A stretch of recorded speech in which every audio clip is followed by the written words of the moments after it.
You've heard all about Oregon and its beautiful coast, and now you can't stop dreaming about it. And although you can take some beautiful pictures out there, nothing can replace seeing it with your very own eyes.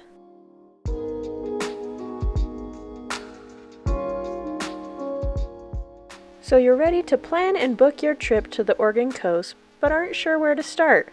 Well, I want to help you out with my 10 things you should know before you go to the Oregon coast list. Because all we want are the trips that we've planned to be as free of snags and hiccups as possible. So let's get started. Number 10, the beaches are not swimsuit beaches.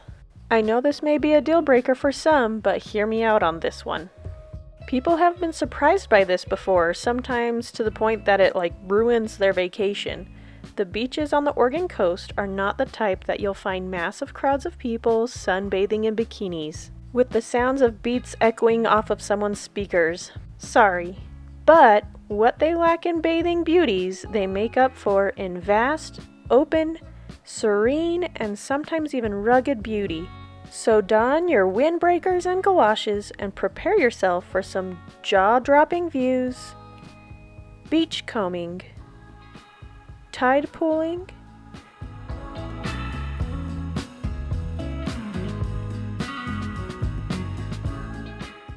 castle building, kite flying,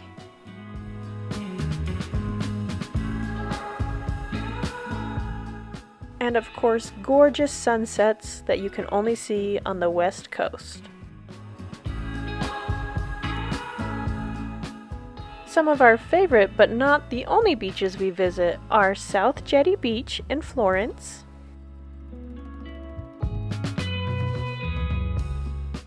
the beach at the trailhead of Hasita Head Lighthouse, near Florence,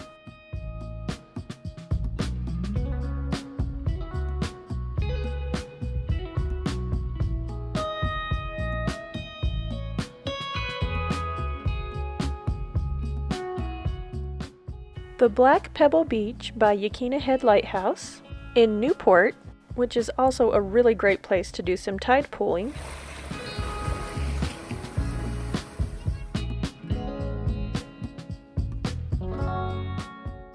and the beaches of Pacific City.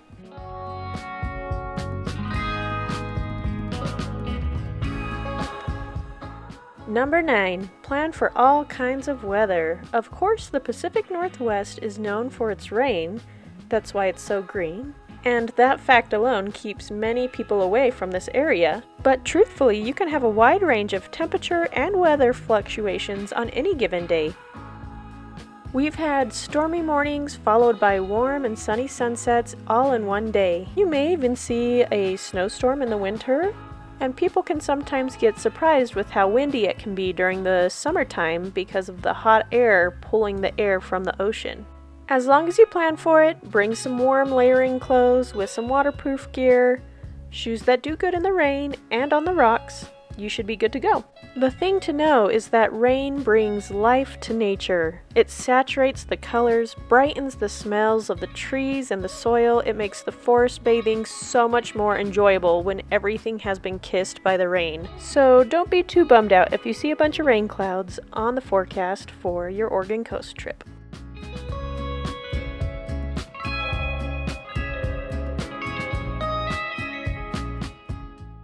This brings me to number 8, wear good adventure shoes. Because of the first two things we just talked about on the list, you'll want to make sure you're wearing shoes that you can walk around a bunch in, and in all types of weather and on different terrains. If you're in the market for such a shoe, I suggest checking out trail running shoes. They tend to be very versatile shoes that can handle all kinds of situations. And for the beach, I would suggest more of a puddle jumper boot or galoshes over, say, like a flip-flop. Because depending on the day, the water and the sand can be quite chilly, and if you end up having to walk on some rocks or something like that, the last thing you want is to be stuck wearing flip-flops. On to my favorite subject, the food. Number 7, try local food. It's honestly one of the main things I focus on when I'm planning a trip because I feel like if you're not trying out local eateries and eating some of the regional foods, then why even travel? But that's just me. If I needed to boil it down to some of the foods that Oregon is best known for, and you see the most of, it would be baked goods, Standing on the sidelines, watching life go by. seafood, But now I hear something that sounds like a love song. sweets shops, breakfast food, Seems I'm falling.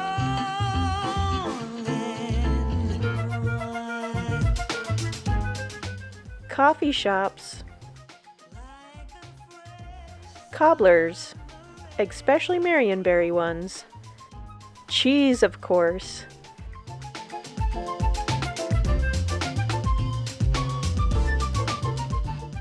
chowder, and of course, chowder.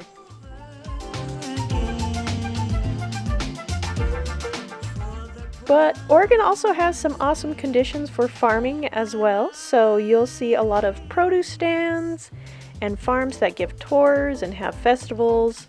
Now, most eateries, especially on the coast, will be smaller places, so if you have a large group, check ahead of time and make sure they can accommodate your group first, and always check the hours ahead of time.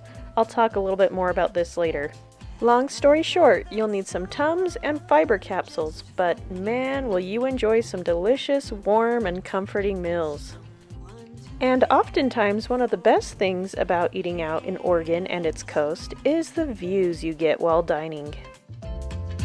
It seems to be true that I found my heart's home. Who thought all roads led to Rome?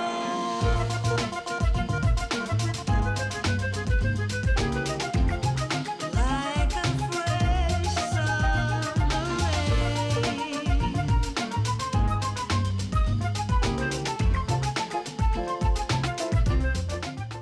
And if I must list off some of my favorite places that we try to eat at whenever we visit Oregon, it would be the Grateful Bread, a bakery and cafe that lives up to its name with its hippie vibes. Found in Pacific City, you can get a good hearty breakfast and then pick up some baked goods on your way out for later. But check their hours first because they close up shop sporadically to feed local families in need.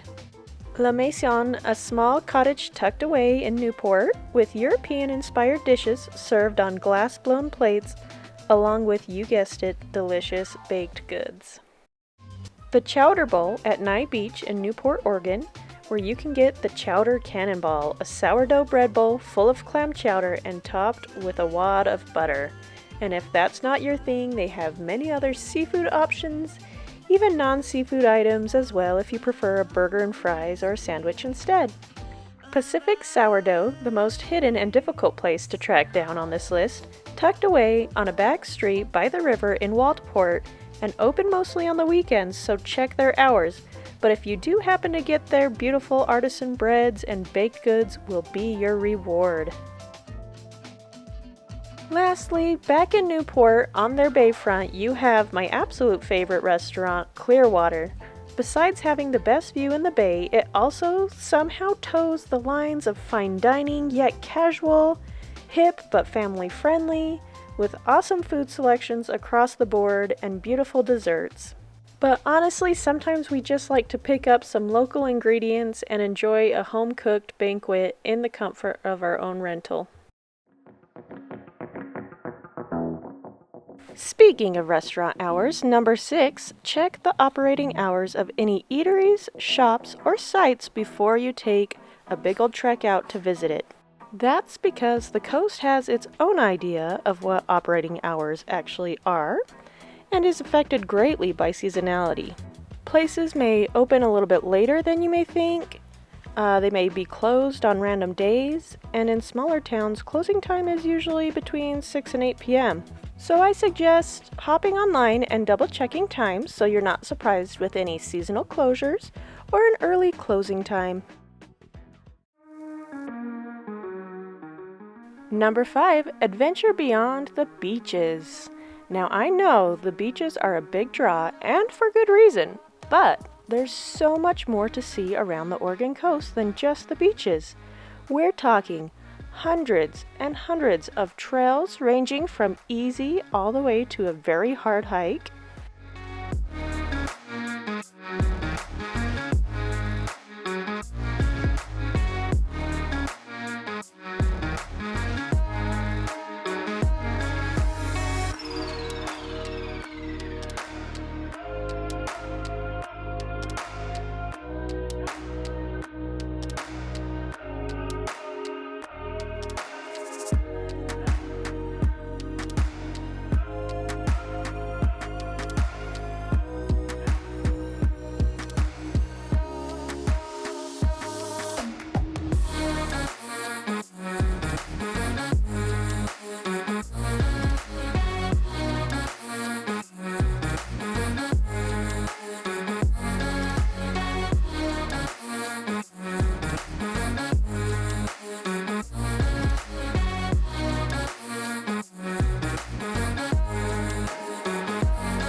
Hiking trails aside, you also have all kinds of forests, rivers, and lakes.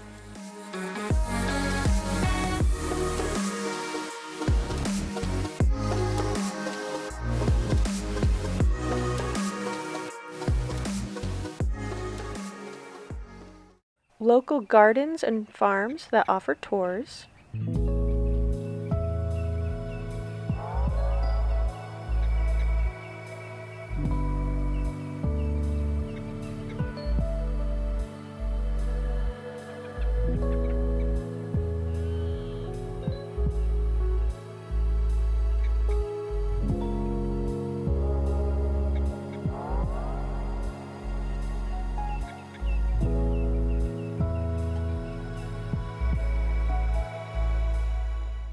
Educational aquariums, like this one that you can find in Newport.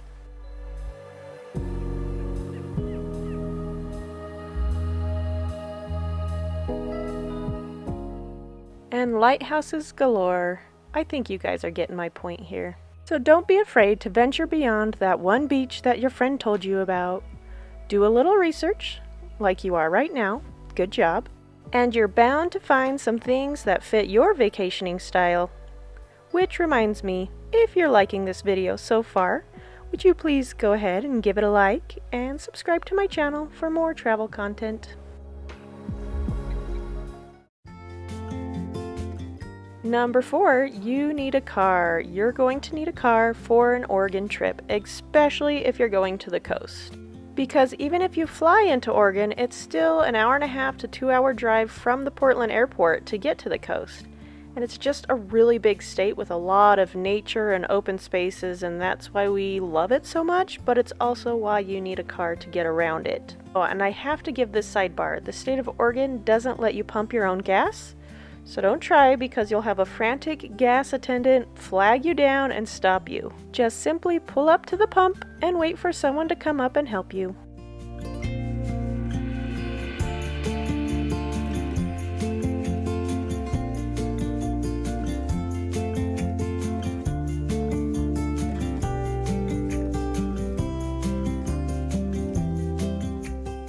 All of that aside, driving around is part of the journey when you go to Oregon. The hardest part is keeping your eyes on the road.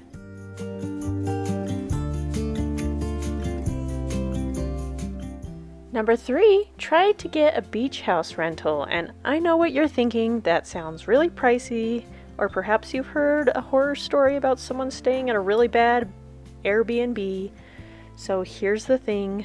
The Oregon coast has way more rentals than it does hotels, and the hotels are not the fanciest, and the cost is pretty close to the same as a rental when you really look at the full picture. Especially if you can be a little bit flexible with your dates, that can also help with saving on the cost.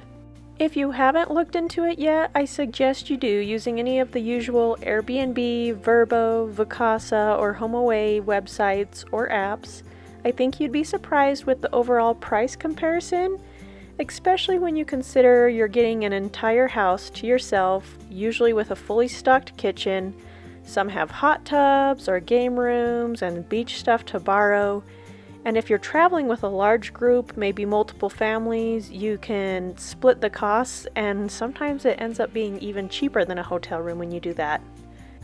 And I've stayed in reasonably priced places that literally have the ocean in its backyard. It's just really nice to have an awesome place to temporarily call home, to cook meals in, roast marshmallows, or just cozy up in and enjoy the view. A little side note, I've stayed in at least 6 different beach houses, I think, in Oregon, and I have yet to have a bad experience. Just read the reviews and don't be afraid to ask the host questions before you actually book the house, so you make sure you're making the right decision for you and your family.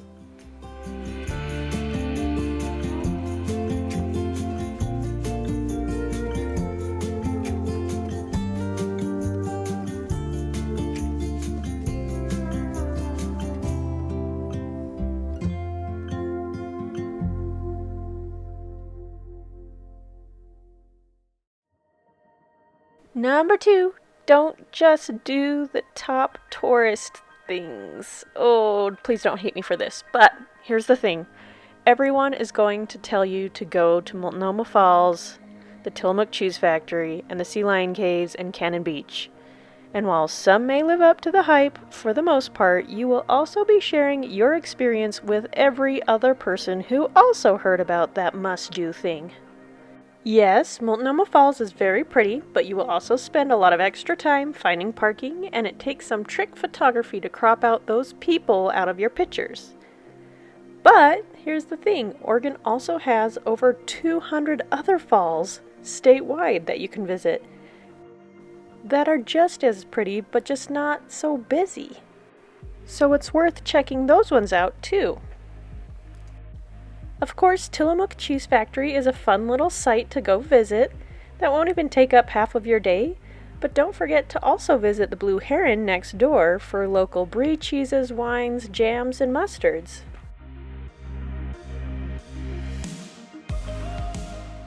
The Sea Lion Caves are usually either a major hit or a major miss, depending on who you're asking, due to the smell and the seasonality of the sea lions even being there in the cave.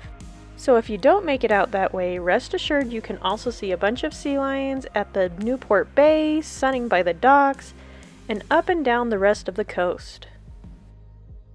And Cannon Beach is cool, but it's not the only beach that has a haystack rock along the coast. In fact, the entire Oregon coast is littered with sea stacks, including this one in one of my favorite places, Pacific City. I'm not trying to bash on these places, all I'm saying is don't be afraid to adventure past the popular spots so you can have a special experience without sharing it with everyone else.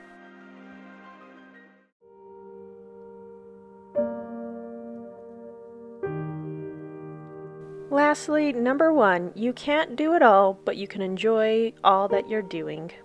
The reality is there's so much to do in Oregon and along its coast that you can't possibly do it all.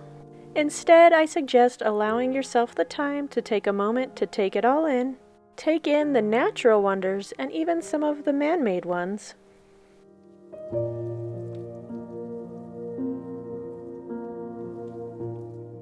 Get just a little bit lost so you can have a story to tell.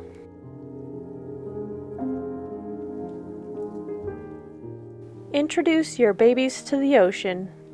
Let your little ones explore nature. Let them get dirty collecting rocks and seashells so they can take them home after.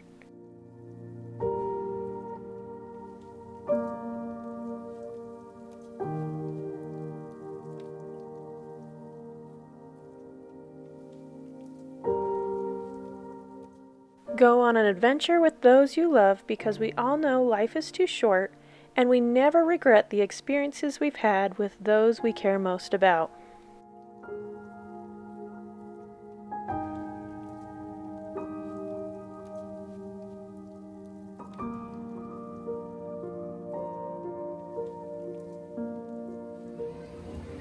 If you're still with me, thank you so much for watching. I know this wasn't my usual Disney content, but I was too excited. We're heading out to the Oregon coast and I just had to make a video about it. Please consider giving me a like and subscribing, and I'll see you again real soon.